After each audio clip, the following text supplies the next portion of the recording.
Dirt Everyday Extras go live every weekday on Motor Trend On Demand, and you can see them all with a free 30-day trial at motortrendondemand.com. Here's an example of an episode you missed last week.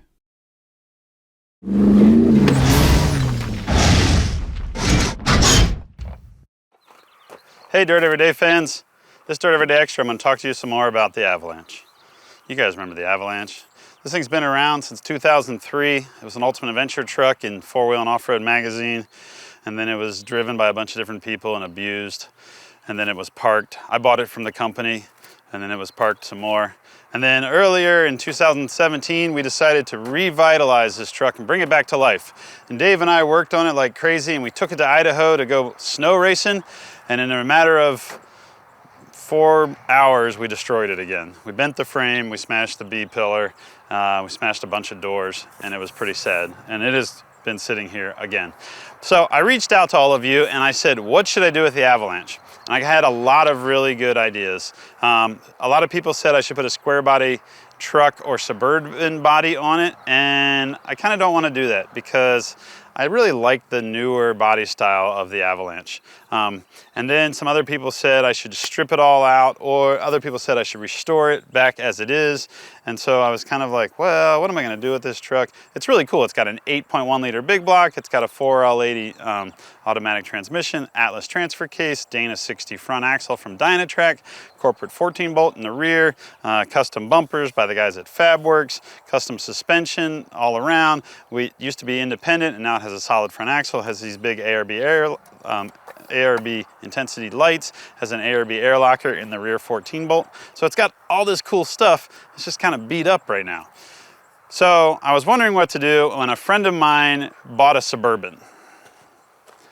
And he bought the Suburban just to take the engine out of it. So he had this Suburban that he was getting rid of. So I bought the Suburban from my friend, and now I'm gonna watch out for that tree, camera guy. This way, now come forward. This is my spotting skills. All right, stop a little bit that way. Good, right there. All right, so here's my Suburban. What's really cool about this Suburban is it's got barn doors. I really like barn doors on Suburbans. It's really nice to open up the barn doors and climb inside if you want to sleep in it.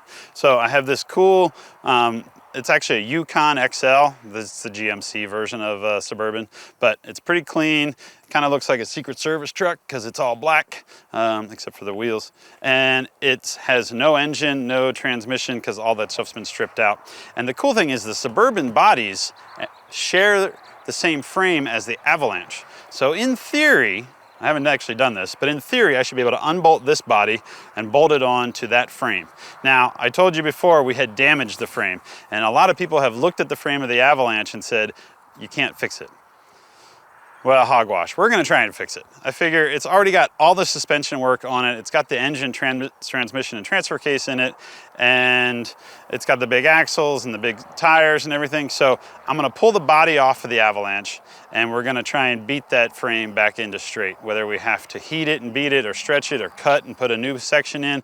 Whatever we're going to do, I'm going to figure out how to get that frame back into ready to wheel condition, and then we're going to drop this body onto it. The nice thing about the Suburban over the Avalanche is all of this section here, which you're not using, you'll be able to use. You'll be able to like have a sleeping area, which will be in the back portion of the Suburban. So in theory, this body will get lifted off and dropped onto this frame, and we will be able to then have a big block 8.1 solid axle Suburban on an Avalanche frame on 37s. Now, this brings up another question. How do we do this legally? Well, that's what I'm doing right now. So if next year you don't see a video of all this happening, it's because I found out that we can't legally do it. But in theory, from what I understand, the VIN numbers of a vehicle go with the chassis. So we should be able to keep this chassis and keep it registered as a 3/4 ton Avalanche, even though it will have a Suburban body on it. But I don't really know, and most of the people that I ask, they just roll their eyes and they're like, you're crazy, that's not gonna work, you don't know what you're doing, that's too much work, why would you ever do that? Why don't you just get a Suburban that's already done? I don't know, because we wanna try something new and different. And I think the Avalanche, even though I would like to keep it, it's pretty beat up, and I think having this body on it will be really cool. So, hopefully within the next 12 to 16 months or years, we will have a Suburban on some 37s and we'll be bombing. Maybe we'll go racing in like Mexico. That racing in Idaho, that was really cold. We'll go someplace nice and warm where we can wear flip-flops.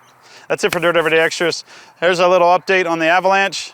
Hopefully the next time we have an extra about the Avalanche, we're actually doing some work to it.